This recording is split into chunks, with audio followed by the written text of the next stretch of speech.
वै तेजस्विनावधीतमस्तु मा विद्विषावै। ॐ शान्ति शान्ति शान्ति।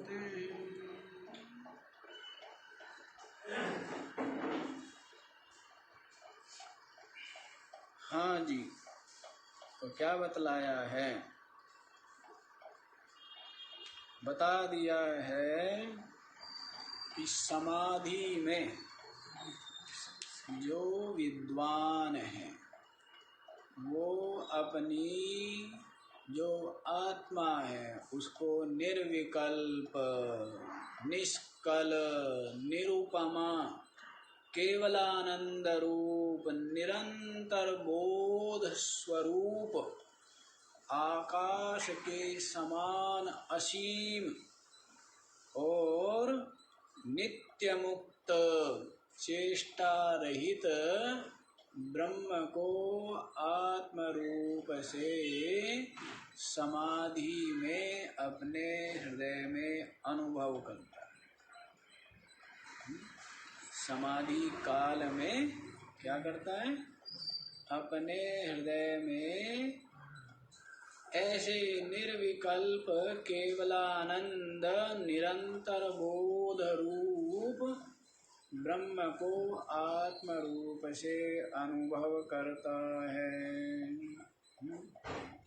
तो अद्वितीय रूप, कैसा? अद्वितीय रूप, केवल रूप, एक अद्वितीय ब्रह्म सच्चिदानंद अहम ब्रह्मास्मि। वह जो ब्रह्म है वह मैं हूँ। इस प्रकार से ब्रह्मनिष्ठा को, ब्रह्मानुभूति को प्राप्त होकर कृतकृत्य हो गया।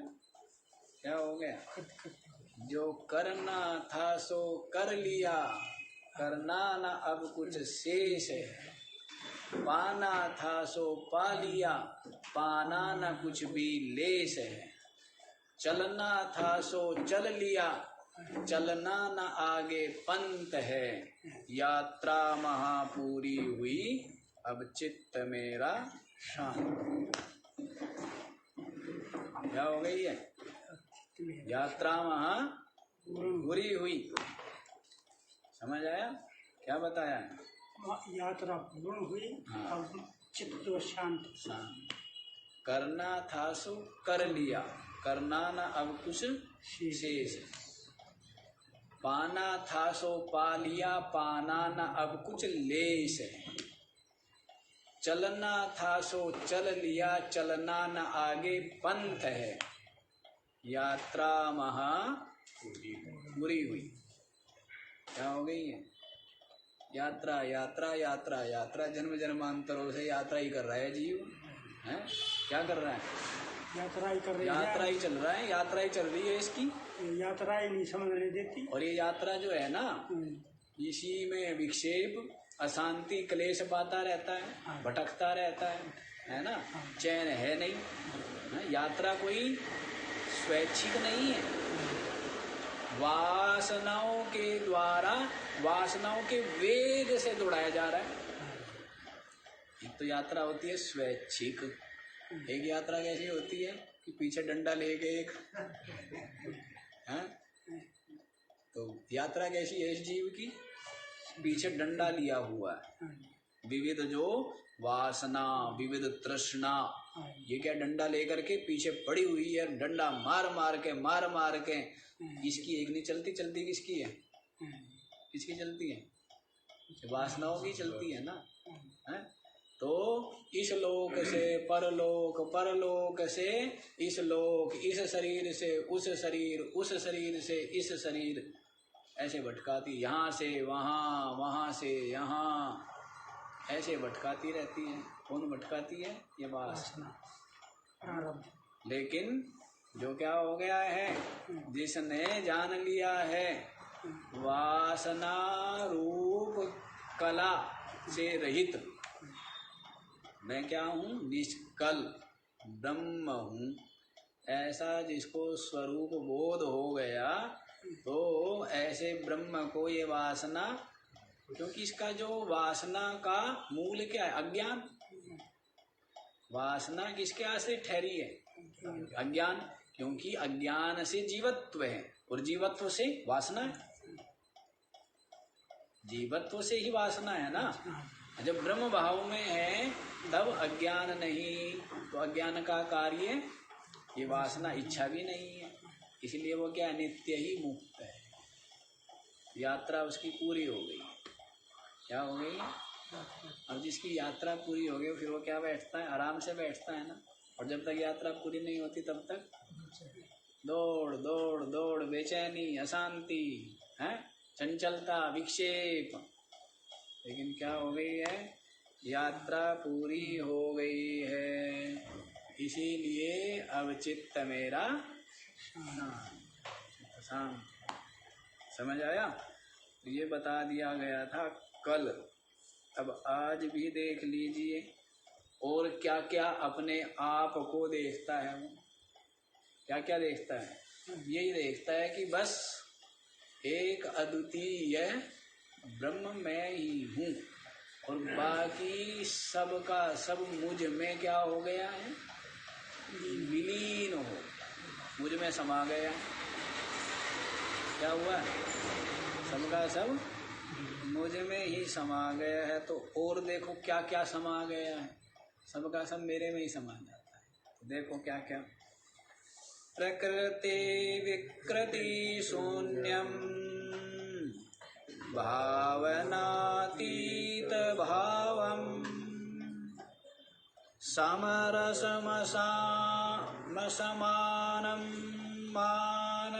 मानसंबंध दूरम निगमवचन सिद्धं नित्यमस्मत्प्रसिद्धं हृदि कलयति विद्वान् ब्रह्मपूर्णं समाधौ। प्रकृति विकृति शून्यम भावनातीत भावम समरसम, कैसे करेंगे इसका, समरसम असमानम, हाँ, समरसम असमानम मान संबंध दूरम निगम वचन सिद्धम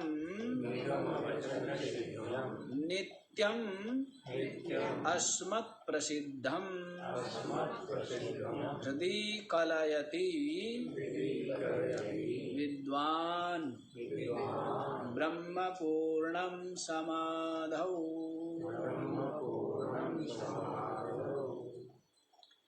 तो देखो समाधि में और क्या देखता है, क्या देखता है, समाधि में जो ब्रह्म है, जो क्या है, ब्रह्म है, उसको आत्म रूप से अनुभव करता है। अब ब्रह्म जो है समस्त विशेषताओं से रहित है। ब्रह्म क्या है, समस्त वैशिष्ट्य से रहित, जो क्या है, सम शांत एक अद्वितीय समान सत्ता रूप ब्रह्म है। क्या है, सम सत्ता रूप ब्रह्म है। तो उसी को बतला रहे हैं प्रकृति विकृति शून्य। ब्रह्म कैसा है, प्रकृति और प्रकृति के जो विकार हैं। प्रकृति क्या है, प्रकृति है मूल कारण। प्रकृति क्या है, इस जगत का जो मूल कारण है वो क्या है, प्रकृति। और उसका क्या है, बाकी ये संपूर्ण जगत कार्य है। ये क्या है, उसकी विकार है, विकृति। ये क्या हुआ, विकृति। तो प्रकृति और विकृति दोनों से रहित शून्यम। यो भी समझ सकते हैं, प्रकृति कहते हैं कारण को और विकृति कहते हैं कार्य। तो कारण कार्य भाव शून्य, ब्रह्म किसी का कार्य नहीं है, ये तो स्पष्ट ही है। लेकिन ब्रह्म किसी का कारण भी नहीं है। ब्रह्म किसी का कारण है क्या? कारण भी नहीं। अब भ्रांति, जैसे वो ठूठ जो है उसमें पुरुष की भ्रांति होती है, तो वो ठूठ कारण है क्या? है? भ्रांति भ्रांति मात्र है। जैसे ही बोध होता है तो वैसे ही क्या है? ठूठ ही है। तो वैसे ही जो ब्रह्म है वो कारण भी नहीं है। समझाने के लिए आरंभ में कह दिया जाता है कि ब्रह्म जो है इस जगत का निमित्त कारण है और माया जो है वो उपादान कारण है। ब्रह्म इस जगत का निमित्त कारण है और माया उपादान। उपादान माने मुख्य कारण। माया के बिना जगत की संभावना नहीं है। और ये जो माया है, माया किसके आश्रित है? किसकी सत्ता से ठहरी हुई है? किसकी सत्ता से इसका अस्तित्व है? माया का। मुझ जो ब्रह्म है उसमें अभिन्न अनादि कल्पित शक्ति जो है उसका नाम माया। माया नाम की एक महिला है? बहुत लंबी उसकी चोटी है और वो क्या करती है? यूं फूंक मारती है, यूं जादू करती है और सब जीव उसने क्या किए हुए? मोहित किए हुए। ऐसा मानते हैं ना? ऐसा नहीं है। माया क्या है? अनादि कल्पित अभिन्न शक्ति जो है उसी का नाम माया है। एक तो कल्पित है नहीं क्या? कल्पित है नहीं, लेकिन उसी को कल्पित कहते हैं जो हो नहीं और भासे। उसको क्या कहते हैं? जो है नहीं लेकिन दिखता है, उसी को क्या कहेंगे? तो ये माया कैसी दिख रही है? माया का कार्य दिख रहा है इसलिए माया है। जगत क्या है? माया का कार्य है। इसीलिए कार्यानुमेय, यहाँ माया के प्रसंग में बताया था ना, क्या बताया था? ये सब बूढ़े है ना, याद रखते नहीं है। सारी जिम्मेदारी हमारी। कहना जी कहो भी आप, याद भी आप रखो, पूछो भी आप, उत्तर भी आप दो। ऐसा कार्यानुमेय बताया था ना। कार्य से क्या होता है? अनुमान। कार्य से क्या हो रहा है? तो ये कार्य खड़ा हुआ है ना जगत, किसने बनाया है? ये कैसे बन गया है? तो शुरू में तो कह देते हैं किसी भगवान ने बनाया। वो भाषा समझ में आती है। भाषा क्या आएगी? ये भाषा समझ में आएगी कि ये जगत जो है ईश्वर सृष्ट, ईश्वर ने सृष्टि की है। ये शुरू में समझाया जाता है। उसके पश्चात बतलाया जाता है कि ईश्वर ने नहीं, ये तो क्या है? जैसे स्वप्न कल्पित है, भासता है, इसी प्रकार से ये जो जगत है ये भी भासता है, प्रतीति मात्र है। ये हुआ, ये बता दिया है। हैं?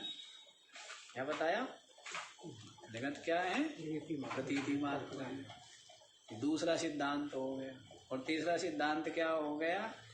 कि ब्रह्म में, अपने स्वरूप में, परमात्मा में जगत तीनों कालों में,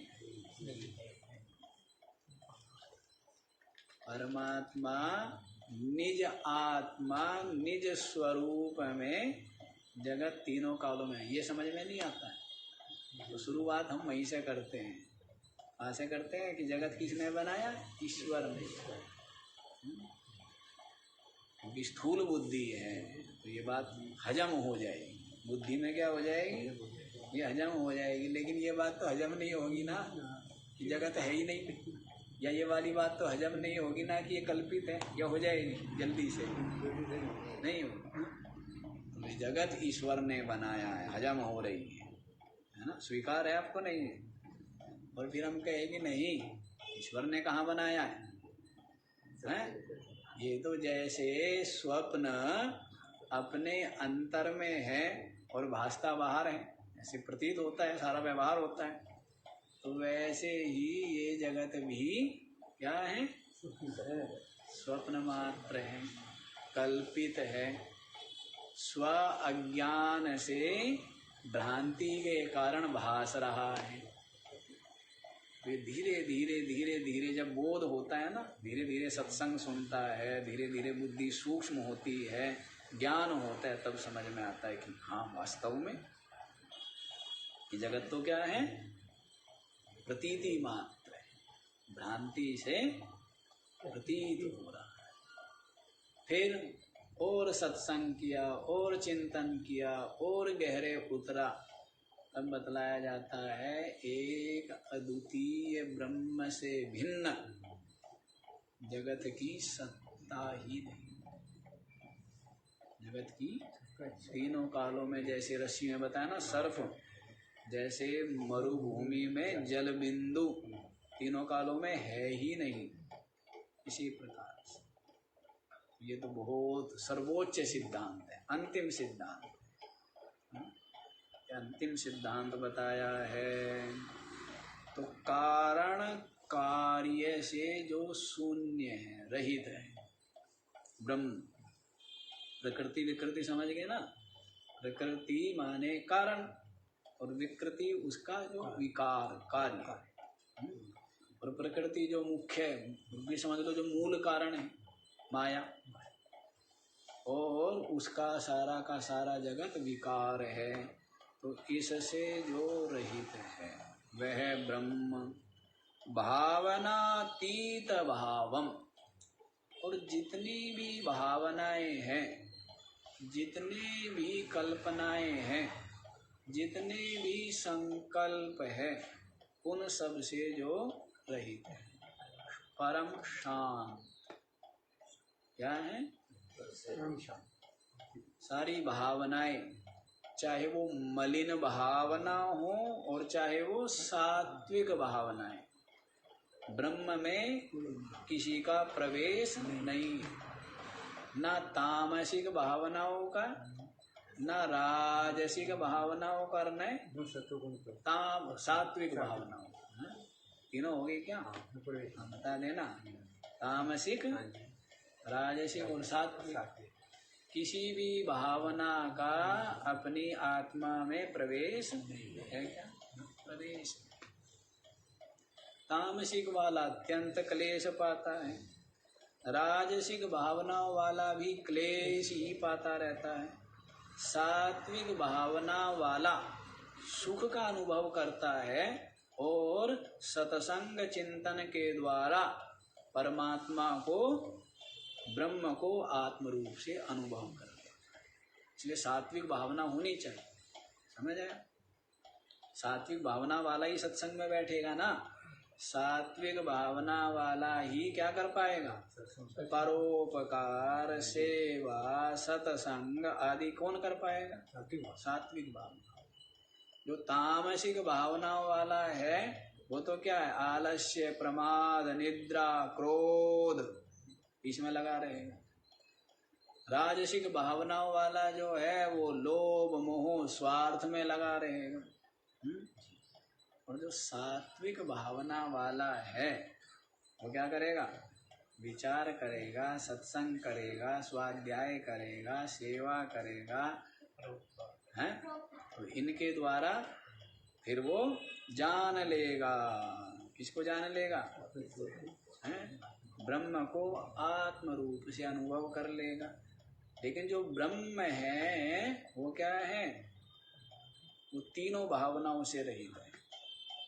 क्या है? तीनों भावना से रहित, ना सात्विक, ना राजसिक, ना तामसिक, किसी का उसमें प्रवेश नहीं है। इसीलिए कह दिया है भावनातीत भाव। क्या बोला है? समस्त भावना, समस्त संकल्प विकल्प सबसे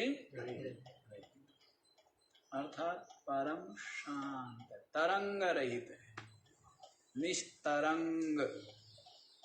क्या है? तरंग रहित। समरसम, और क्या है? अच्छा जी, कभी जो है वो शांत रहता हो समुद्र के समान, और कभी उसमें क्या होती है? खलबली होती है। समुद्र में क्या होता है? विक्षाभ है, कभी विक्षोभ है, ज्वार भाटा है। ऐसा होता होगा आपका ब्रह्म, है ना? आपका जो ब्रह्म है समाधि में तो क्या रहता है? शांत। और समाधि से उठे तब क्या होता है? वो चंचल। ऐसा है? ऐसा नहीं है। वो तो क्या है? निरंतर ही परम शांत है। चंचल वंचल होना ये काम चित्त में। किसमें? चित्त में। शांत हो जाना, स्थिर हो जाना, चंचल हो जाना, ये किसमें, किसका काम है? ये मन बुद्धि का काम है ना। अपनी आत्मा में, ब्रह्म में तो ये नहीं है। तो ऐसा नहीं है, इसलिए बोल दिया समरसम, सदा ही एक रस है। सदा क्या है? एक रस है। अपरिवर्तन, शाश्वत रूप। क्या है? अव्यय है। उसको क्या बोल देंगे? अव्यय। क्या है? अव्यय, जिसका व्यय नहीं होता है, परिवर्तन नहीं होता है, नाश नहीं होता है। समरसम, एक रस है वह ब्रह्म। देखो परमात्मा क्या है? आनंद रूप, परमानंद रूप।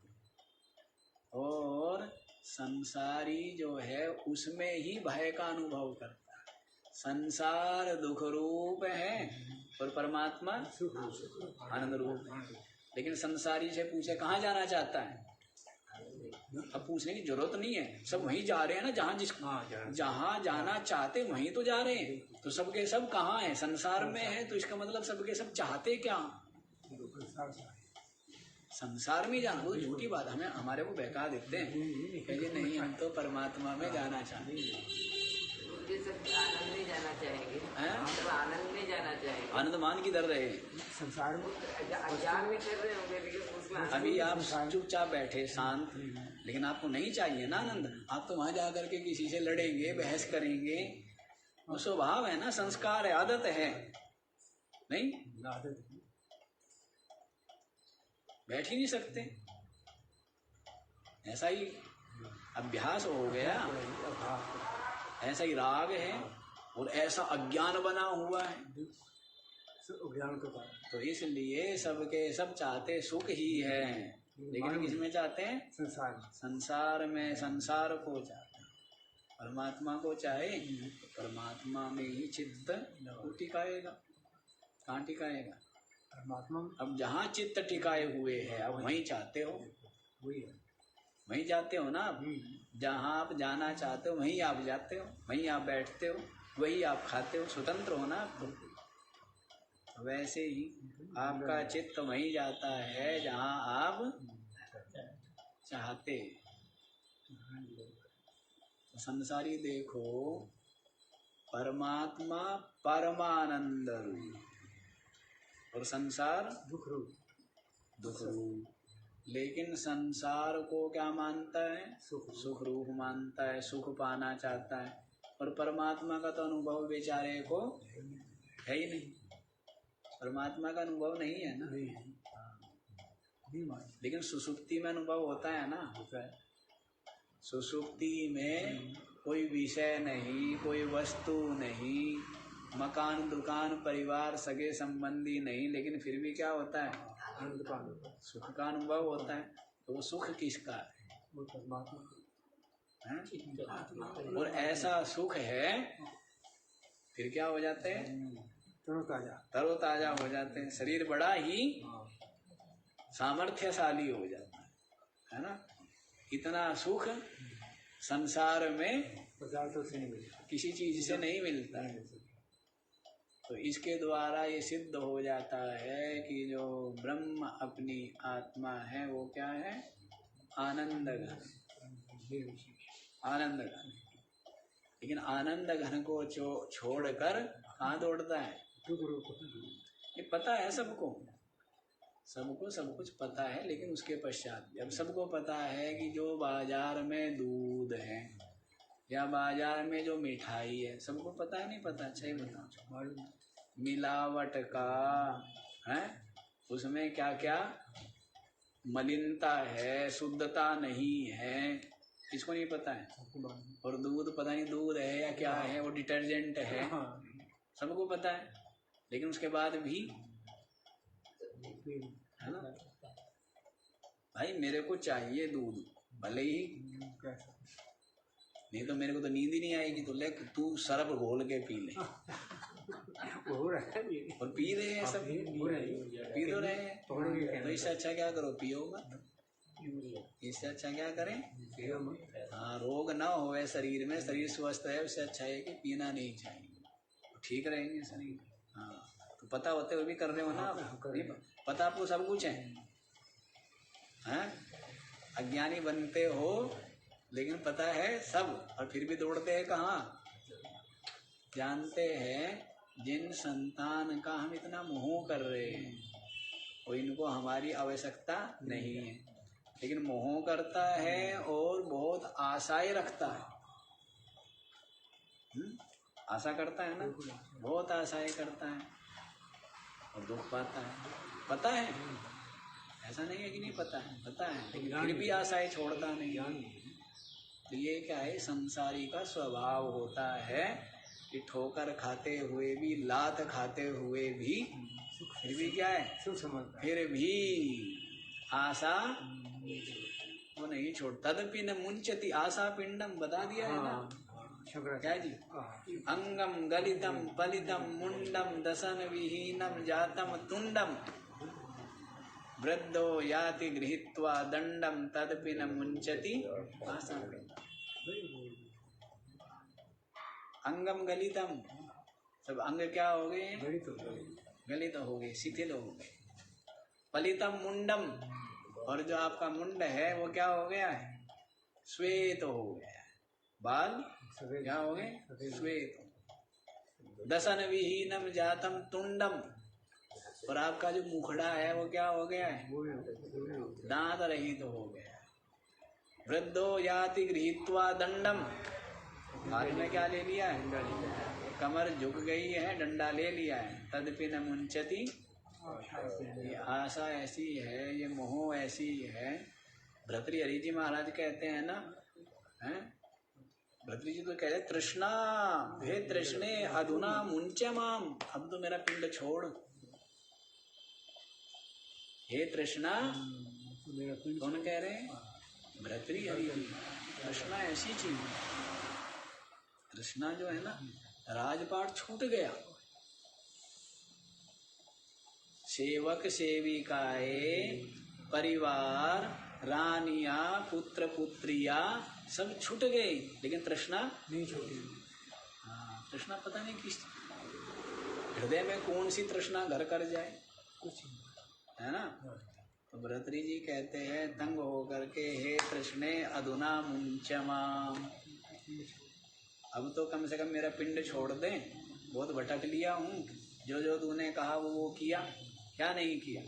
पहाड़ों पर चढ़ा, समुद्र में उतरा, आकाश में उड़ा, सब कुछ किया, लेकिन मिला कुछ भी नहीं। तो कम से कम अब तो मेरा पिंड छोड़। भर्तृ जी वैसे है जी, ये परमात्मा आनंद रूप है और जगत दुख रूप है। हाँ, आप बुद्धिमान है, आप क्या है, बुद्धिमान है। अब आप देख लो किधर को जाना है। ये संसार जो है सुख रूप प्रतीत होता है, लेकिन परिणाम क्या है, ये दुख, भयानक दुख रूप, असह्य, क्या है, असह्य। सहन भी नहीं किया जाता है। इतना दुख रूप ये जगत है। तो विचार नहीं करता है, विचार का सहारा नहीं लेता है, तो इसीलिए पड़ा रहता है, दुख उठाता है। अच्छा जी, क्या बताया है? समरसम, ब्रह्म क्या है? समरस, समरस है। और क्या है? असमानम, उस ब्रह्म के समान इस जगत में कुछ नहीं, कुछ भी नहीं। वो तो अद्वितीय है। क्या है? एक है, केवल है, निर्गुण है, निराकार है, व्यापक है। तो असमान, उसके समान कुछ नहीं। बताइए, ऐसा वो तत्व है। मान संबंध दूरम, और अनेकों जो प्रमाण है ना, यह प्रमाण जो आपकी इंद्रिया भी प्रमाण है, आपका मन भी प्रमाण है। प्रमाण माने जो प्रमा के द्वारा जिसको जाना जाए, जिसको प्रमा के द्वारा, उनको प्रमाण बोलते हैं ना। जिन प्रमाणों के द्वारा जाना जाता है, जैसे आकार रूप दर्शन में प्रमाण क्या है? चक्षु। शब्द इस ज्ञान में प्रमाण क्या है? श्रोत्रेंद्रिय। वैसे ही वो प्रमाण आप जानते भी है ना, कितने प्रमाण माने जाते हैं? हाँ जी, माने जाते ज्ञान इंद्रिय पांच। हाँ, कौन कौन से 6? देखो ये बताएंगे सच्चिदानंद। प्रत्यक्ष, प्रत्यक्ष, अनुमान, शब्द और बोलिए। अनुपलब्धि। गड़बड़ गड़बड़ कर रहे हो। हाँ जी, अरोड़ा जी को तो पता नहीं क्या? प्रत्यक्ष, अनुमान, उपमान, शब्द, कितने हो गए? अर्थापत्ति और अनुपलब्धि, ये 6 प्रमाण वेदांत मानता है। अर्थापत्ति और अनुपलब्धि, ये 6 प्रमाण वेदांत मानता है। 4 प्रमाण न्याय वाले मानते हैं, है ना। 2 प्रमाण जो है वो क्या मानते हैं? योग सांख्य वाले मानते हैं। और ये जो है ना चारवाक, वो एक ही प्रमाण मानता है, प्रत्यक्ष। बस एक ही प्रमाण मानेगा, प्रत्यक्ष मानता है, दूसरा प्रमाण नहीं मानता। वेदांत में 6 प्रमाण माने गए हैं, और एक ऐतीय है, इसको भी प्रमाण मानते हैं, ऐतीय। और दूसरा पुराण, 8 प्रमाण माने जाते हैं। अनुपलब्धि, अर्थापत्ति, अनुपलब्धि, ऐतीय, और दूसरा हमारे को ध्यान नहीं आ रहा है। हाँ जी, सब तो पहले ही आ गया। तो 6 प्रमाण वेदांत मानते हैं। तो इन सब से क्या है? वो रहित है। 6 प्रमाणों से ना तो उसको इंद्रियों के द्वारा जाना जा सकता, ना मन के द्वारा जाना जा सकता, ना शब्द के द्वारा ही का ही वो विषय है। शब्द का भी, शब्द उसको केवल निर्देश करता है, और उसके सदृश कोई दूसरा है नहीं, तो इसलिए उपमान भी प्रमाण के द्वारा भी ग्रहण नहीं होगा। और अनुपलब्धि जो प्रमाण है उसके द्वारा भी उसका ग्रहण नहीं होता है, क्योंकि वो भी चक्षु के द्वारा ही होता है। अनुपलब्धि प्रमाण भी इंद्रियों के द्वारा ही ग्रहण होता है। और क्या रहेगा? अनुपलब्धि और अर्थापत्ति। अर्थापत्ति प्रमाण के द्वारा भी परमात्मा को नहीं जाना जा सकता। व्याख्या करनी पड़ेगी क्या? प्रत्यक्ष प्रमाण क्या है? जो आपकी इंद्रियों के द्वारा जाना जाए, इंद्रियों के द्वारा जिसका बोध होता है, जाना जाता है, वो क्या है? प्रत्यक्ष। और अनुमान कर लेते हैं ना, जैसे धुआं उठ रहा है तो अनुमान करते हैं कि अग्नि होगी, वहाँ पर आग है इसलिए धुआं है, तो ये अनुमान प्रमाण। उपमान प्रमाण क्या हुआ, किसी ने पूछा नील गाय कैसी होती है, तो कहा जैसी गाय होती है ना, गायों की तरह ही नील गाय होती है, उसके सदृश समान, तो इसको कहते हैं उपमान प्रमाण। और शब्द प्रमाण क्या है, जो ये वेद शास्त्र है ये शब्द प्रमाण है। ये क्या है, शब्द प्रमाण। आगम प्रमाण भी कहते हैं इसको, आप्त प्रमाण भी कहते हैं इसको। तो ये शब्द प्रमाण है। सबसे जितने प्रमाण है सबसे बड़ा प्रमाण क्या माना गया है, शब्द को प्रमाण सबसे बड़ा। क्यों माना है शब्द को प्रमाण, वेद को प्रमाण, वेद कहो, शास्त्र कहो, आगम कहो, शब्द कहो, आप्त कहो, एक ही बात। इसको सबसे बड़ा प्रमाण क्यों माना है पता है? शब्द के द्वारा ही परमात्मा का ज्ञान होता है। नहीं, वो तो है, लेकिन शब्द के द्वारा तो गलत भी जनाया जा सकता है। गलत भी जनाया जा सकता है। शब्द प्रमाण इसलिए माना गया है कि जिन महात्माओं ने, जिन निर्मल महात्माओं ने तत्व का, परमात्मा का आत्म रूप से अनुभव किया है। निर्मल जो है, जो स्वयं क्या है, निर्मल है। निर्मल का मतलब किसी प्रकार की लालसा, आशा, स्वार्थ, लोभ, कामना जिनके चित्त में नहीं है, ऐसे महात्माओं से ज्यादा निर्मल कुछ है संसार? महात्माओं से ज्यादा निर्मल। और उन महात्माओं ने ही क्या किए हैं, आता है ना मंत्र बोलते, इति त्रिशंकोर वेदानुवचनम। क्या बताया, वेद जो बोले हैं, क्या बोला जाता है वेदों को, वेदों में मंत्र है, और उन मंत्रों को किसने, ऋषयो मंत्र द्रष्टारः, ऋषयों ने उन मंत्रों को देखा है, अपने ध्यान में अनुभव किया है, और उनको क्या किया है, ये तो वेद माने जाते हैं। तो जो उन्होंने अनुभव किया है वो तो निर्मल थे, तो उनके ज्ञान में तो किसी प्रकार का स्वार्थ लोभ था नहीं, तो उससे ज्यादा पवित्र, निर्मल, निर्दोष कुछ हो सकता है? नहीं हो सकता। तो सबसे बड़ा प्रमाण है। आंखों देखी झूठी होती है, आकाश नीला देखता है, नीला है तो नहीं है, मरुभूमि में पानी दिखता है तो नहीं, सीपी में चांदी दिखती है, होती तो नहीं। तो आंखों देखी तो हजार जगह झूठी हो रही है बातें। दिख रहा है क्या, चांदी है क्या, सीपी।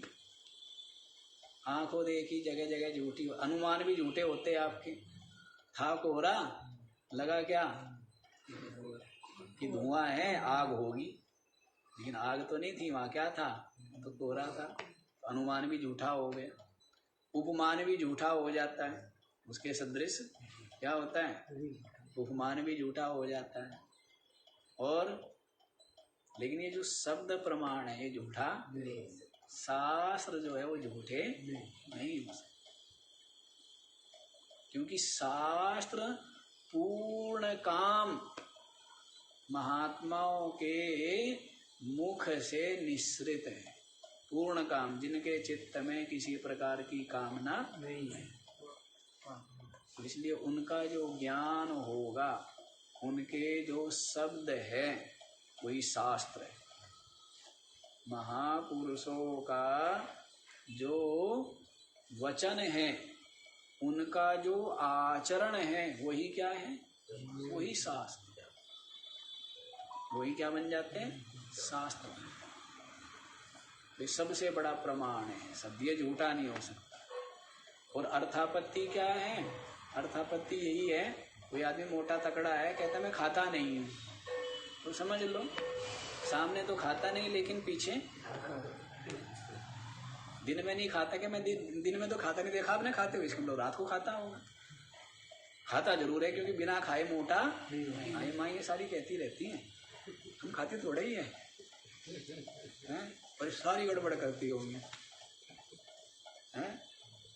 बिना खाए पिए मोटे कैसे हो गए? हैं?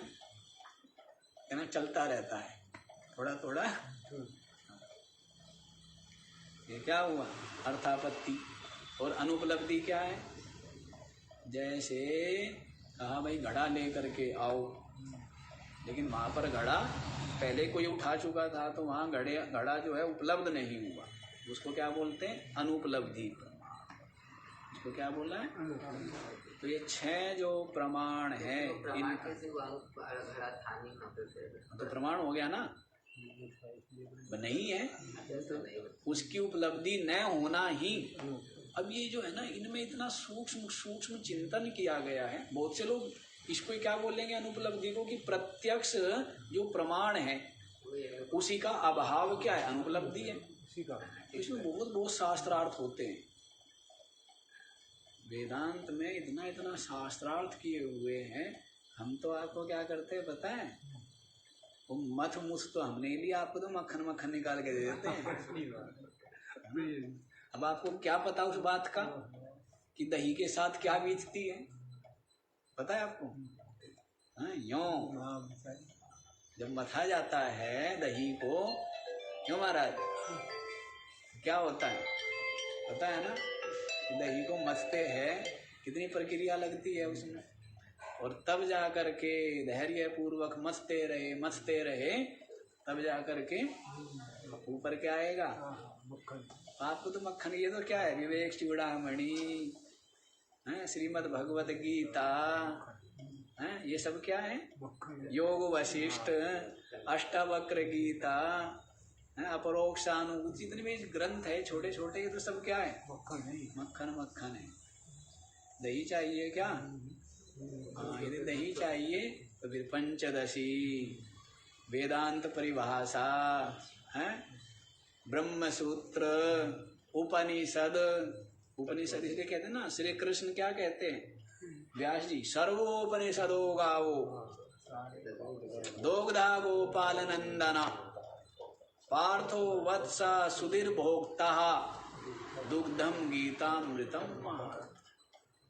क्या बोला है? उपनिषद तो गाय है। उपनिषद क्या है? गाय है। और उस गाय को दूहने वाला, पहले उसको क्या करना पड़ेगा? घास फूस खिलाना पड़ेगा ना, सेवा करनी पड़ती है गाय की, है? उपनिषद ज्ञान पाने के लिए तो क्या करना पड़ेगा? पहले सेवा करनी पड़ेगी, तपस्या करनी पड़ेगी, कितनी संयम, कितनी साधना, कितना धैर्य चाहिए, तब जा करके क्या मिलेंगे? उपनिषद। लेकिन उपनिषद गाय है। अब उसकी क्या करनी है? सेवा शुश्रूषा के द्वारा उसको संतुष्ट करना है। तब क्या है? गाय दूध देगी। दूहने वाला कौन है? दोग्धा गोपाल नंदना। श्री कृष्ण महाराज क्या है? गोपाल है, ग्वाले, दूहने वाले, ठीक है ना? पार्थो वत्सः, और बछड़ा कौन है? अर्जुन जो है वो बछड़ा है। तो फिर क्या है? सुधि भोक्ता, और जो विद्वान है, विवेकी है, बुद्धिमान है, वो क्या करते हैं? उस दूध को पीते हैं। संसारी नहीं पीते। संसारी तो बेचारे सत्संग स्वाध्याय के आसपास भी नहीं जाते हैं। इस दूध को कौन पीता है? लेकिन गीता तो दूध हुआ, और वही दूध जब महात्मा लोग पी लेते हैं और फिर उसको कथन करते हैं, तब दूध का क्या देते हैं आपको? मक्खन। आप ये सोच लो, दूध भी नहीं मिल रहा आपको तो क्या मिल रहा है? हम आप देखें, अर्जुन को क्या मिला? दूध। अर्जुन ने क्या पिया है? और आपको क्या मिल रहा है? आप तो मक्खन मक्खन खा रहे हो, ये देखो, है ना? तो ये प्रमाण जो है, तो उन सब का विचार किया हुआ है प्रमाणों का। तो मान संबंध दूरम, समस्त जो मान है, प्रमाण है, इनका ब्रह्म के साथ में कोई संबंध नहीं, अर्थात प्रमाणों के द्वारा ब्रह्म को नहीं जाना जा सकता। वो तो स्वसंवेद्य है। क्या है? स्वयं ज्योति और स्वसंवेद्य, स्वयं ही अपने अनुभव में आता है। परमात्मा क्या आता है? न आंखों के द्वारा, कानों के द्वारा देखा जा सकता, न मन के द्वारा उसको जाना जा सकता, न बुद्धि के द्वारा, और न अन्य और किसी प्रमाण का ब्रह्म विषय है। वो तो क्या है? केवल आत्म रूप से ही अनुभव में आता है। क्या आता है? परमात्मा अलग और मैं अलग, ऐसा जो अनुभव में परमात्मा नहीं आता। कैसे आता है? आत्म रूप से। क्या होता है? मन बुद्धि जहाँ पर क्या हो गए? विलय हो गए हैं, तो फिर अद्वितीय सच्चिदानंद ही अनुभव में आता है समाधि में विद्वान को। यही बता रहे हैं ना, देखो क्या बता रहे हैं। निगम वचन सिद्धम, निगम जो वेद है उनके वचनों के द्वारा सिद्ध होता है। वेदों के द्वारा क्या है? सिद्ध किया जाता है। वेदों का तात्पर्य अद्वितीय ब्रह्म के प्रतिपादन में। कर्मकांड भी बता रहे हैं वेद, विविध उपासनाएं भी बता रहे हैं वेद, लेकिन कर्म और उपासना बतलाना वेद का प्रयोजन नहीं है। वो तो एक साधन है। प्रयोजन क्या है? वेदों का प्रयोजन क्या है? अद्वितीय ब्रह्म का प्रतिपादन करना। परमात्मा का प्रतिपादन कर रहे हैं, तो उसमें भी महावाक्य कितने? केवल 4। और परमात्मा का कथन करने वाले वेदांत के वाक्य कितने? 4000। 1,00,000 मंत्रों में कुल 4000 है। 96,000 किसके हैं? कर्म और उपासना का प्रतिपादन करते हैं। 4000 मंत्र किसका प्रतिपादन करते हैं?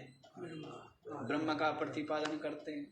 और ये 4 महावाक्य इसलिए कहे गए हैं क्योंकि ये जीव ब्रह्म की एकता का प्रतिपादन करते हैं। साक्षात अयम आत्मा ब्रह्मा, प्रज्ञानम ब्रह्मा, तत्त्वमसि, अहम ब्रह्मास्मि।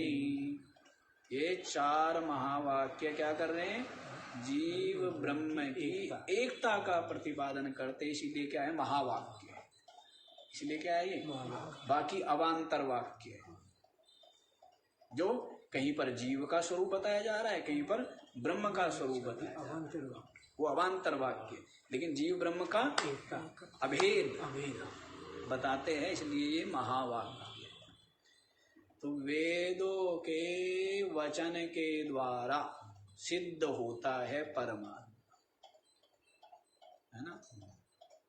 ये संपूर्ण जगत का अधिष्ठान, जिसमें ये जगत अध्यस्त है, प्रतीत हो रहा है, वह अद्वितीय ब्रह्म ही आत्म रूप से सबके हृदय में समाया हुआ है। ऐसा वेदों का क्या है? वचन है। सर्वस्य चाहम हृदि सन्निविष्ट, अहम सर्वस्य हृदि सन्निविष्ट। गीता जी में है ना, 16वें अध्याय में, नहीं 15वें अध्याय में 16वां श्लोक है शायद ये। अहम 15वां है, 15वां श्लोक, 15वें का 15वां ही है। अहम सर्वस्य हृदि सन्निविष्ट, मैं सबके हृदय में बैठा हूँ आत्म रूप से, सच्चिदानंद रूप से, चेतन रूप से। कहाँ बैठा हूँ? सबके हृदय में बैठा हूँ। तो ऐसा वचन है ना, ऐसा वचन है, वेदों का वचन है। तो निगम वचन सिद्धम नित्यम अस्मत् प्रसिद्धम, निरंतर क्या हो रहा है?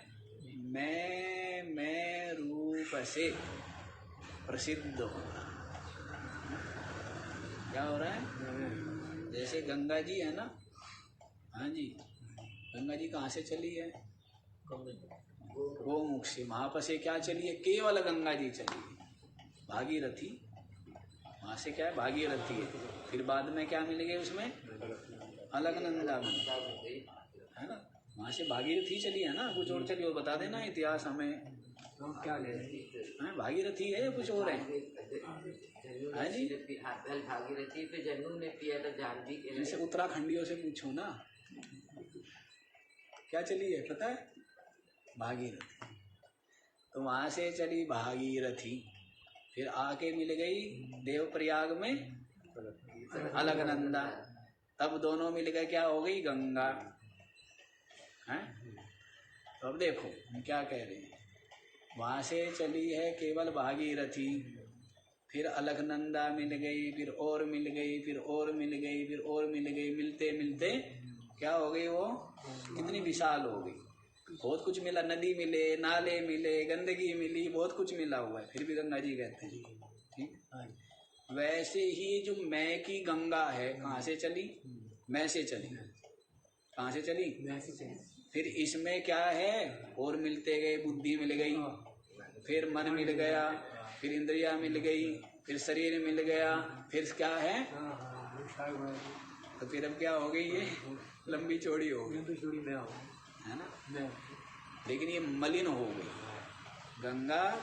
वो कहते हैं ना, राम तेरी गंगा मैली हो गई, पापियों के पाप धोते धोते, ऐसा बोलते हैं ना। नहीं बताया करो हमें, क्योंकि पता नहीं है ये क्या गाना है या भजन है। पिक्चर का टाइटल भी यही है और सॉन्ग भी इसके अंदर। अच्छा अच्छा। राम तेरी गंगा मैली हो गई, पापियों के पाप धोते धोते। पापी लोग पाप धोते हैं ना गंगा जी में, तो कहते हैं मैली हो गई गंगा में, ऐसा। तो यहाँ देखो, यहाँ भी गंगा जी कहाँ से चली है? मैं से चली। मैं जो विशुद्ध चेतन है, मैं क्या है? विशुद्ध चेतन।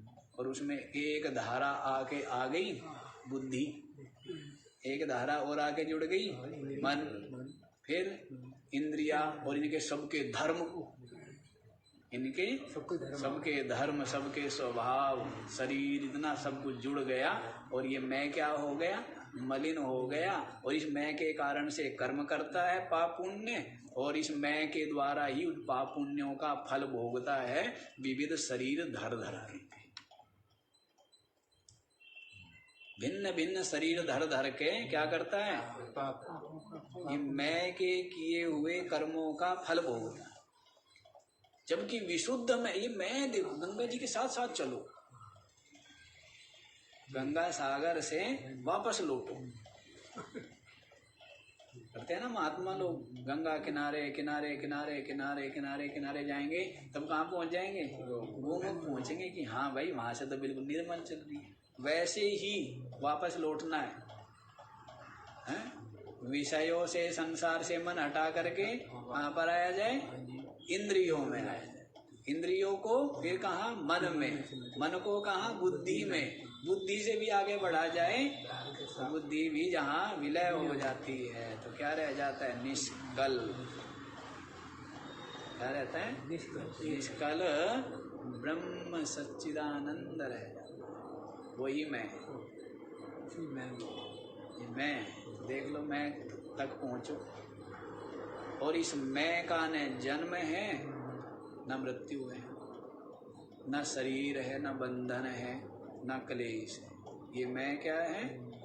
नित्य हूँ। वो मैं क्या है?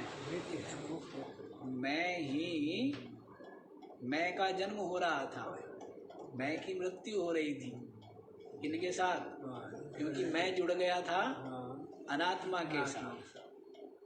अनात्मा में आत्म बुद्धि करके क्या हो रहा था? मैं का जन्म, मृत्यु, संयोग, वियोग, लोक परलोक, गमनागमन बना हुआ था इनके साथ जुड़ करके। हाँ, जैसे घर वाले करते हैं ना, घर वाले बड़े सब, कोई बालक जो है वो गलत रास्ते पर चला जाए, चोरी डकैती डालने लग जाए, तो सरकार क्या करती है, उसको ढूंढती है कि उसने अपराध किया है, तो फिर उसको क्या करते, कुर्की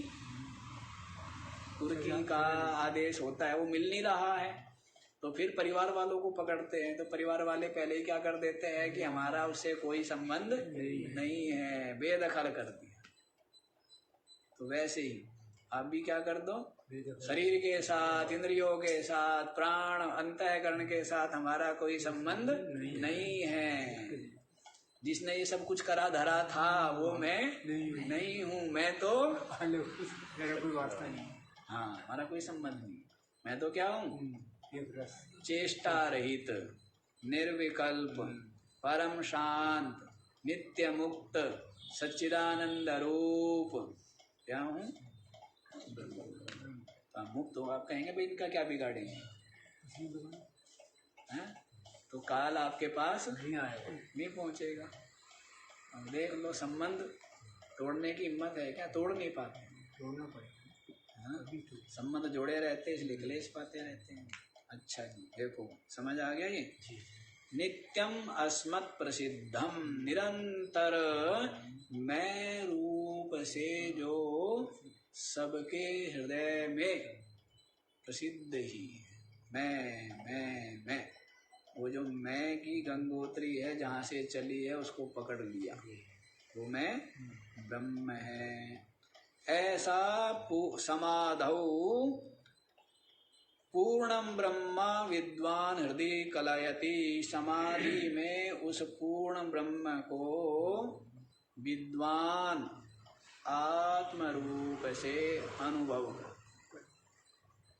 विद्वान समाधि काल में उस ब्रह्म को, किस ब्रह्म को, जो प्रकृति विकृति से रहित है, कार्य कारण भाव से रहित है, और समस्त भावनाओं के से जो अतीत है, समस्त भावनाओं से अतीत है, और जो समरस है, एक रस है, और जो जिसके समान और कोई है नहीं, और समस्त प्रमाणों का जो अविषय है, अप्रमेय, जिसको क्या बोलते हैं, बारंबार क्या बोलते हैं, अप्रमेय। परमात्मा क्या है, किसी प्रमा का विषय नहीं है। निगम वचन सिद्धम, और वेदों के वचनों के द्वारा वही सिद्ध होता है।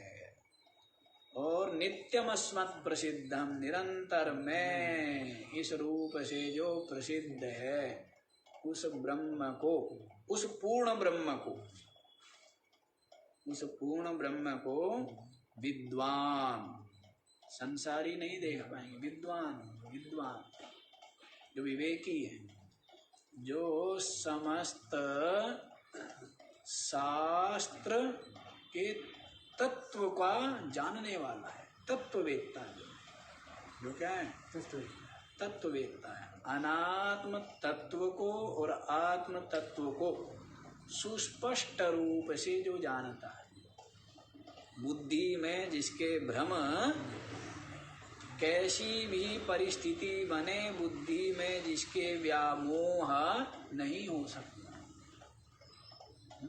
अब संसारियों की बुद्धि तो ऐसी होती है, यूं हिला जाओ थोड़ी सी देर में हिल जाती है, नहीं हिल जाती, क्यों जी।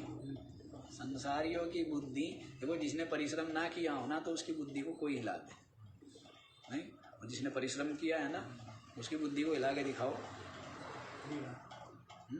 संसारियों की बुद्धि तो ऐसी होती है, गंगा जी गए गंगादास, यमुना जी गए यमुनादास, हिलती रहती है, चंचल ही रहती है ना बुद्धि, परिश्रम नहीं किया। तो जिसने परिश्रम किया है शास्त्रों में, जैसे बता दें निश्चल दास जी ने बताया ना अपने उसमें कि मैंने कितना परिश्रम किया है याद। और सारे शास्त्र जितने वेदांत, सारे शास्त्र वेदांत ये सब समस्त उन्होंने पढ़े हुए थे, पढ़ाए हुए थे, इतने शास्त्र प्रवीण थे, कोई बताना पड़ता है, योगी का तो कोई शास्त्र छोड़ा नहीं। कोई छोड़ा नहीं। आता है ना वो दुआ, भूल गए हम ग्रंथ बहु विस्तार से, कोई भी ग्रंथ जो है वो छोड़ा नहीं। तो ऐसे जिसने समस्त तत्व को जो जानने वाला है उसकी बुद्धि में कभी व्यामोह नहीं हो सकता। अब संसारियों की बुद्धि में तो क्या होता है, जब वेदांत का सत्संग सुनते हैं तो वेदांती हो जाते हैं, और फिर कीर्तन भजन सुनते हैं तो क्या हो जाते हैं? और कहीं पर कथा वो भागवत सुने तो किसके भक्त? भागवत भी तो कहीं कहीं होती है आजकल, देवी भागवत और श्रीमद् भागवत और शिव पुराण। तो शिव जी की सुने तो किसके भक्त? त्रिपुंड लगना शुरू है। और सुनेंगे भागवत तो क्या फिर विष्णु जी का है वो वाला शुरू, और कहीं देवी की सुन ली तो फिर देवी वाला शुरू। ये होता है संसारियों का विचारों का, है कब किधर हो जाए, ऐसे होते हैं संसारियों की बुद्धि का कोई वो नहीं है। संसारी लोग हैं समझ के कच्चे, अकल के कच्चे बच्चे। क्या होते हैं? अकल के कच्चे होते हैं, इसीलिए बच्चे होते हैं। समझ पक्की होनी चाहिए। अकल क्या होनी चाहिए? परिपक्व। तो परिपक्व अकल क्या है?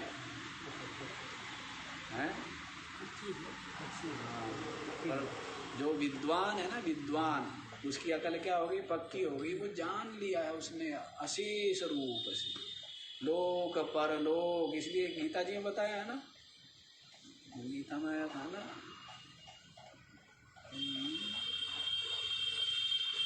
तद भवत्यल्पमेध साम, ऐसे करके आता है ना, तद भवत्यल्पमेध साम, देवान देव यजो यान्ति पितृन यान्ति पितृव्रता। उससे आता है ना, उससे पहला बहुत सीमित फल वाले। अंतवत्तु फलम तेषाम तद्भवत्यल्पमेधसाम, देवान देव यजो यान्ति पितृन यान्ति। अंतवत्तु फलम तेषाम, तेषाम फलम अंतवत्। जितनी भी कर्म है, उपासनाएं हैं, जितने भी कुछ है, सबका फल क्या है? अंतवत्, अंत वाला है, समाप्त होने वाला है, चुक जाने वाला है, खर्च हो जाने वाला है। तद भवत्या अल्पमेधसाम, इसलिए जिनकी बुद्धि कम है ना, वे ही लोग इनका क्या करते हैं? अनुष्ठान करते हैं। अल्पमेधसाम तेषाम फलम अंतवत। अल्प बुद्धि वालों का, श्री कृष्ण कह रहे हैं, मैं नहीं कहना, गुस्सा मेरे ऊपर मत करना, नहीं कर लेना पड़ोस वाले के ऊपर, हमारे ऊपर है? क्या कह रहे हैं? तेसाम अल्प मेधसाम, ऐसे वो अल्प बुद्धि वाले, छोटी बुद्धि वाले हैं। फलम अंतवत, उनका फल क्या है? सारे यज्ञ गिना दिए, सारे यज्ञ गिनाए, समस्त ध्यान उपासनाएं गिनाई, और सब गिन गिना करके क्या कह दिया कि इन सब का फल क्या है? अंतवत, समाप्त होने वाला है, असीम फल इनका नहीं है। इसीलिए क्या करो? फिर बताते हैं, मुझ परमात्मा का निर्गुण निराकार तत्व का आत्म रूप से अनुभव, तब ही आपको शाश्वत मुक्ति मिलेगी। हैं? शाश्वत मुक्ति मिलेगी। किसी ने तो बना भी रखी है, पता नहीं कितने अरब साल की मुक्ति है, ऐसा मानते हैं आर्य समाजी लोग। आर्य समाजी कहते हैं पता नहीं 3 अरब या कितने अरब, इतने अरब साल मुक्त हो जाएगा। क्या करना पड़ेगा उसके? सात्विक जीवन जिए, संध्या वंदन करें, गायत्री जप करें, ईश्वर की उपासना करें, यज्ञ अनुष्ठान करें, तो ऐसा करने से क्या होगा? उसको मोक्ष मिलेगा और इतने अरब साल मुक्त रहेगा, फिर दोबारा उसकी होके लिमिटेड ही होते हाँ उन्होंने तो गिना हुआ है, वो गिनती की हुई है कि इतने अरब साल हैं? और बाकी लोग मानते ही है। ब्रह्मलोक चले गए, देवलोक चले गए, स्वर्ग चले गए, विष्णु शिव लोक चले गए, वहाँ पर भी उनकी भी तो सीमा है। वहाँ पर भी क्या होता है, तो प्रलय हो जाता है ना। ब्रह्मा जी का एक दिन हो, एक जीवन हो जाएगा, तब ब्रह्मा जी मर जाएंगे। अब मरेंगे तो ब्रह्मा जी का सारा तमाशा भी साथ साथ मरेगा ना। हाँ, उसको महाप्रलय कहा। उसको क्या बोला है, महाप्रलय। तो वो भी वहाँ भी लोग टाइम हो गया। लेकिन यद गत्वा न निवर्तन्ते, जिसने अपनी आत्मा को ब्रह्म रूप से अनुभव कर लिया, तो उसके लिए क्या कहा है, यद गत्वा न निवर्तन्ते, जहाँ पर जाकर के लौटना, आना जाना ही नहीं, आना जाना ही नहीं। ऐसा समझ आ गया। नित्यम अस्मत् प्रसिद्धम विद्वान, विद्वान पुरुष,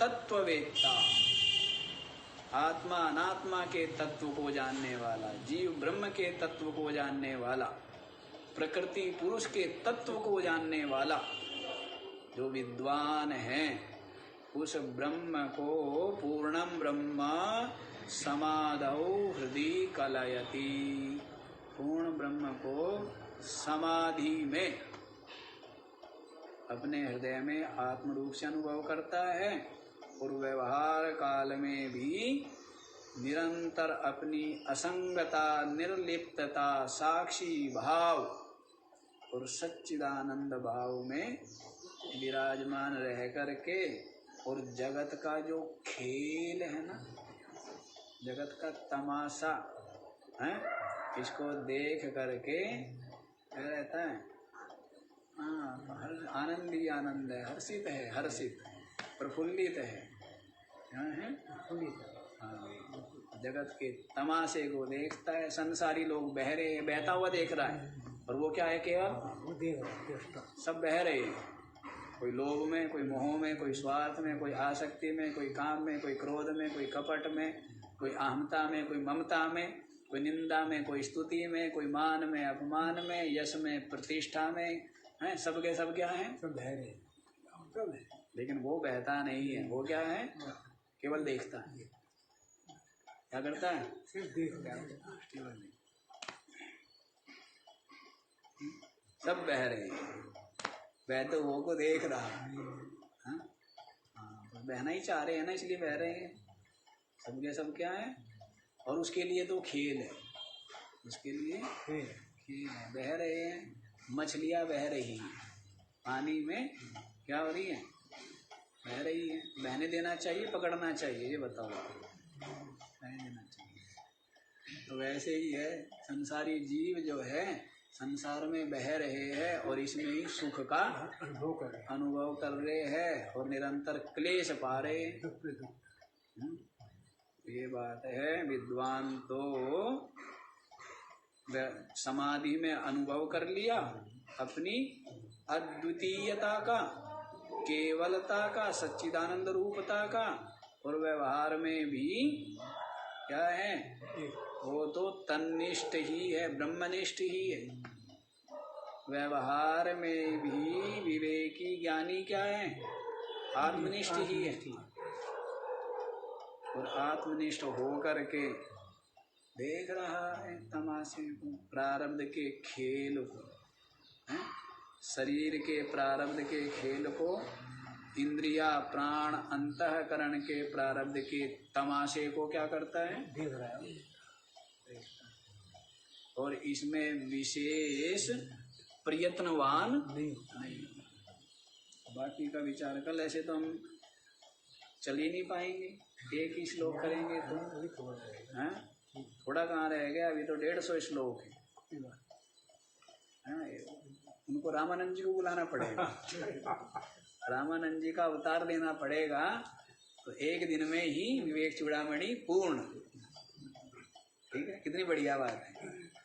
एक दिन उनको बुला लेंगे, वो करते हैं ना जैसे आवाहन विसर्जन है, तो एक दिन क्या करेंगे, उनकी आत्मा को आह्वान कर देंगे। चलो, ओम।